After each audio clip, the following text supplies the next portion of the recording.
Alright, going to be doing an update on CytoDyn. I got an email about an hour ago that the company did a press release, and I clicked on it, and it looks like we are withdrawing the BLA for leronlimab for HIV multiple drug resistance due to Amarex, which is the company's CRO, I guess, really fumbling.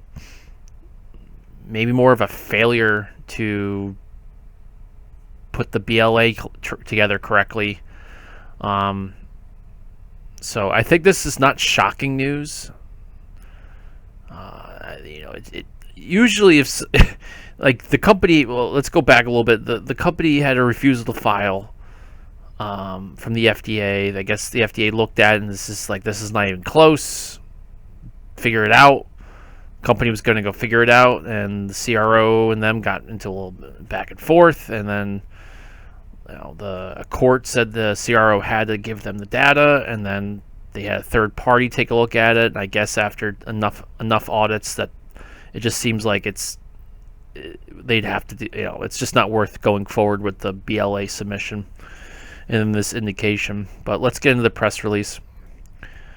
Okay, blah, blah, blah. Announced the voluntary withdrawal and pending BLA for leronlimab and combination therapy with persons living with HIV, blah, blah, blah.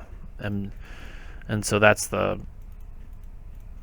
is their first. This is everything. This is what they've been working on for, it seems like, forever.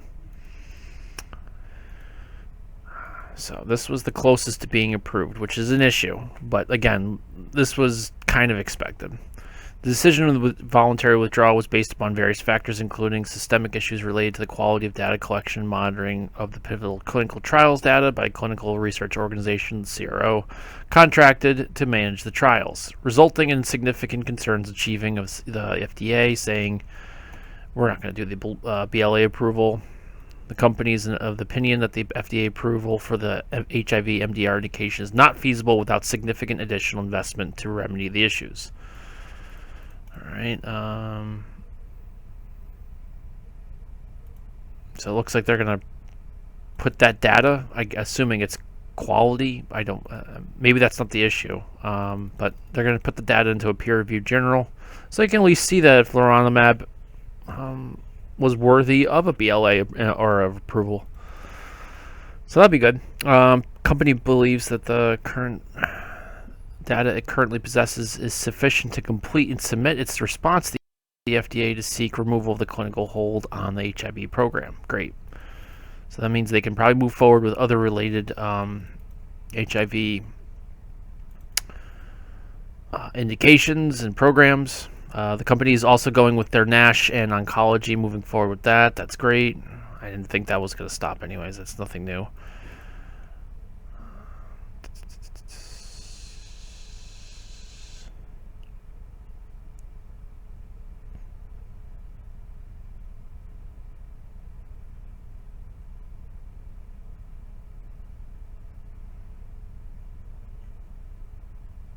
So they found issues in 3 audits. Quality of the data collection and oversight of the CR make it difficult to support a successful BLA. So that's just saying the data's screwed. It's good, but how it was done, however they did the collection, analysis, whatever the problem that they're finding, sucks. We filed a claim against the CRO seeking damages resulting in the breach of master, blah, blah, blah. Attorney's fees, costs associated with the action. Great. How about maybe getting the fact that this should have been on the market over a year ago? And, I don't want to say this was a blockbuster,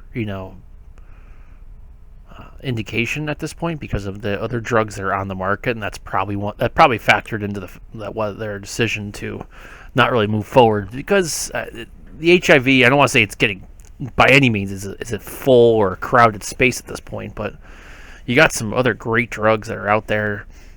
So maybe this indications market's not as big of an opportunity as it was like 3, 4, 5 years ago. For one drug, it's a growing, probably a growing market, but it's probably newer stuff, and there's probably stuff way behind. I haven't really looked at it in a while. I haven't done a good rundown of what the competitors are right now for leronlimab that's coming up from behind, but I'm sure it's good. All right, where was I? Sorry. Yeah, so I mean, it's great that they'll get some money back. I mean, hopefully reimbursement for attorney's fees and costs of the action. How about like getting a little bit more than that?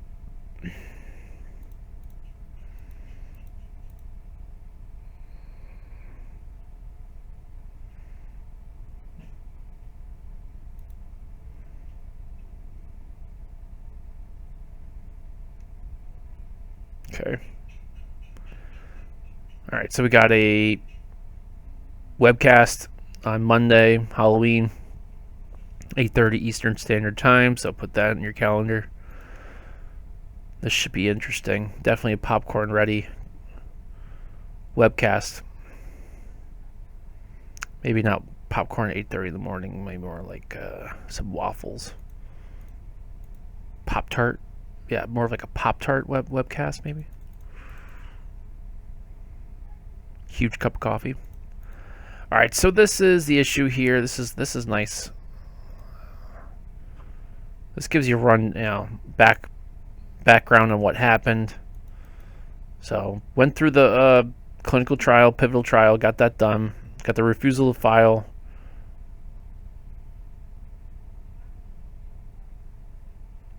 Did not contain certain information and data needed to complete the substantial review. Okay, so we're not going to go through that. Deficiencies cited by the FDA included administrative deficiencies, omissions, data presentation, and related analysis and clarifications regarding them. Okay. I don't know how many on the sheet of do you have this? Do you have this? Do you have this? Do you have this? Just make sure everything's in the packet. But it's just,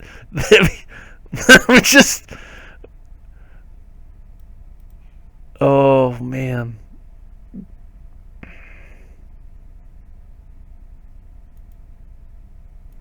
Some of this stuff had to be on CytoDyn at the time, but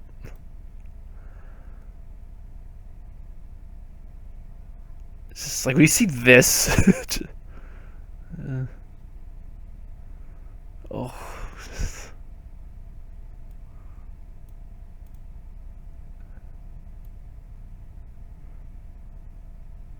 It's I have this vision of going up to a professor and handing in a paper, and everybody else is term papers in a nice folder, and you can see that it's been bound and spiral bound or whatever, and then you can see everything's nice glossy paper, and it's just CytoDyn's just handing in just loose leaf paper at this point, just some drawings with crayon.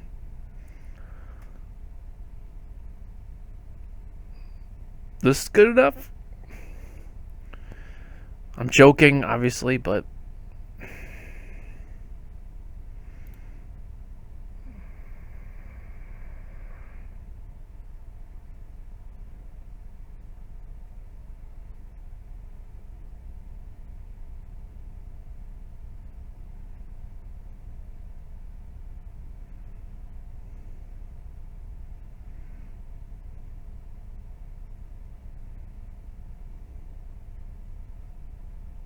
Alright, so that just goes kind of through the whole thing. That's good. So go to press release, read this section if you're not really familiar with the whole situation, but take home is that we're 100% not going through with the BLA. Again, this is something it was very obvious when your CRO, you're in battle with the CRO, and it didn't look good the first time, and it's refusing to get the data to you. It's all very sketchy, and that gives me to another point where someone asked me, You know, I don't want to say it's a conspiracy theory because it's possible, but you know, did somebody get to Amarex and tell them to really drop the ball on this?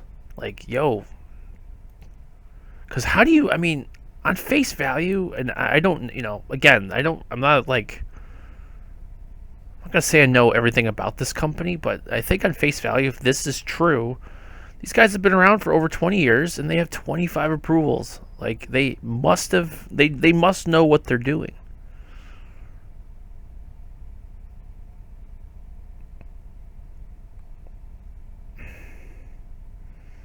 I mean, this is the therapeutic areas that they cover. So I don't see why they would have a massive issue with COVID. I mean, with HIV.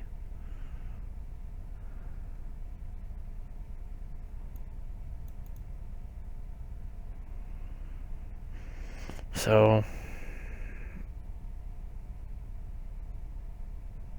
it shouldn't be that big of a deal to get that one done. Anyway, I guess we'll get a lot more information at 8:30 Eastern Standard Time on Monday. I know they're gonna probably just, you know, it's over, it's done with. Let's talk about NASH and with leronlimab and NASH. Let's talk about oncology.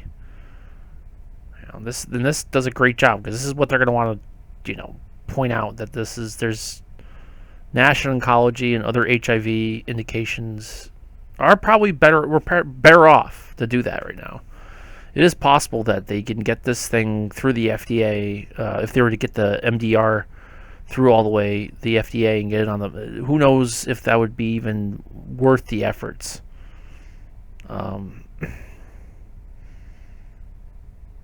We'll see.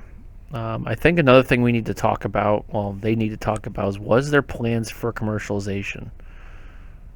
Are they moving forward with Scarelli's like shell company right now?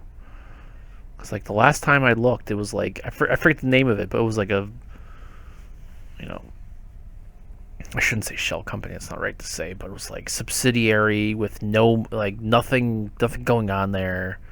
It's just like someplace they parked the commercial rights to this, and it didn't have any money or anything. It's just basically a parking lot for this commercial rights to leronlimab, or I shouldn't say commercial rights, but the partnership.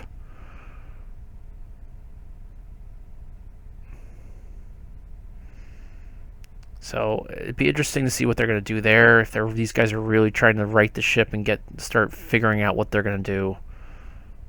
If they can possibly get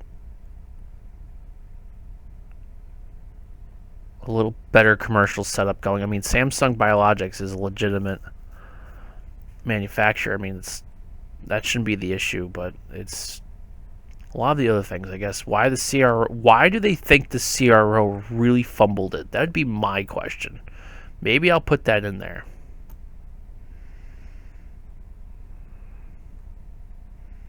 How is it possible that a company didn't mess one thing up, but apparently messed up a whole truckload of data collection, presentations, whatever it is that they needed to do to get this thing right? And how was it that bad?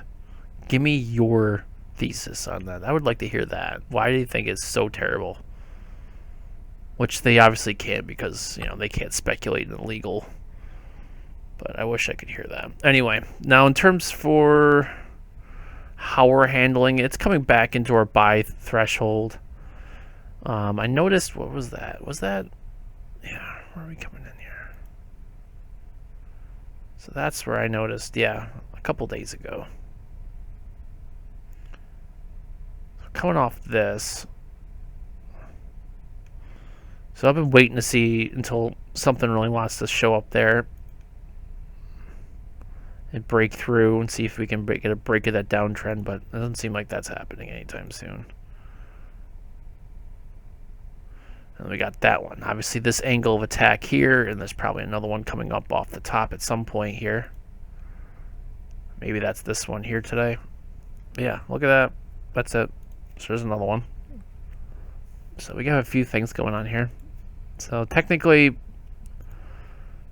I don't think we're going to get that bounce probably on Monday, unless there's big news to be, well, I doubt it, but it's just going to be another update like the last one. Moving forward. So that probably puts the next buy target into play there. See if we can get down to 28.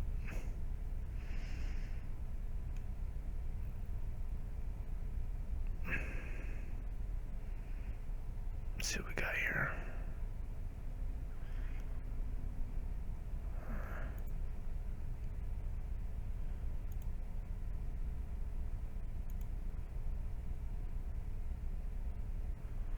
Pretty close on that one too.